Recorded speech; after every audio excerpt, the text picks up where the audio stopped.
हिंदू धर्म में विश्वास रखने वाले सभी लोगों के मन में एक सवाल हमेशा रहता है कि त्रिदेव ब्रह्मा, विष्णु और महेश के माता पिता कौन थे और उनका जन्म कैसे हुआ। ये सवाल लाखों सालों से पूछे जाते रहे हैं। इस सवाल का जवाब अलग अलग धार्मिक कथाओं में अलग अलग मिलता है। ब्रह्मा, विष्णु और महेश के संबंध में हिंदू मानस पटल पर भ्रम की स्थिति है।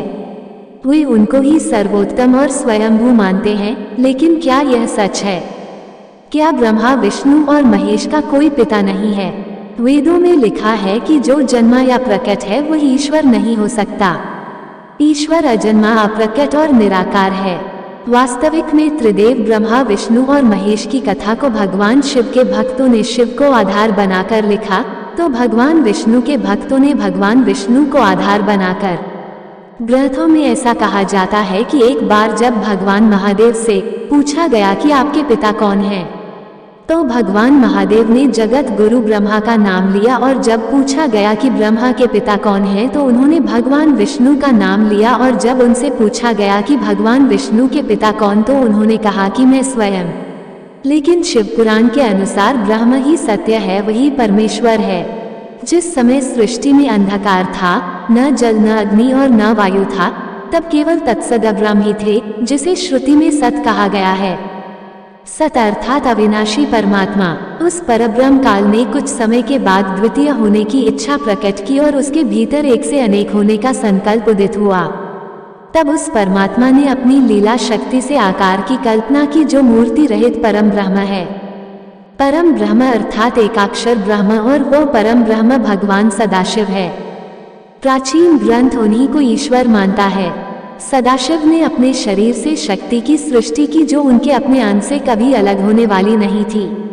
वो शक्ति अंबिका कही गई। शक्ति की देवी ने ही लक्ष्मी, सावित्री और पार्वती के रूप में जन्म लिया, और ब्रह्मा, विष्णु और महेश से विवाह किया था।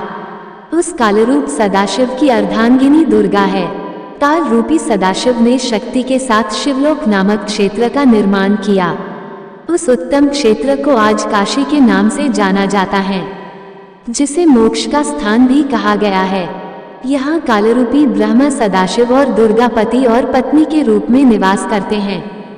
काशीपुरी को प्रलय काल में भी शिव और शिवा ने अपने सानिध्य से कभी मुक्त नहीं किया था। इस आनंद रूप वन में रमन करते हुए एक समय शिव को यह इच्छा उत्पन्न हुई कि किसी दूसरे पुरुष की सृष्टि करनी चाहिए, जिस पर सृष्टि निर्माण का कार्यभार रखकर हम निर्वाण धारण करें। ऐसा निश्चय करके शक्ति सहित परमेश्वर रूपी शिव ने अपने वामांग पर अमृत मल दिया।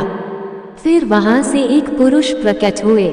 शिव ने उस पुरुष से संबोधित करते हुए कहा, वत्स, व्यापक होने के कारण तुम विष्णु के नाम से जाने जाओगे। इस प्रकार शिव पुराण के अनुसार विष्णु के माता और पिता कालरूपी सदाशिव और पराशक्ति दुर्गा हैं। शिव पुराण के अनुसार भगवान ब्रह्मा जी नारद जी से कहते हैं कि भगवान विष्णु को उत्पन्न करने के बाद ब्रह्मा, सदाशिव और दुर्गा शक्ति ने पूर्ववत प्रयत्न करके मुझ ब्रह्मा जी को अपने दाहिने अंश से उत्पन्न किया, और तुरंत ही मुझे भगवान विष्णु के नाभि कमल में डाल दिया।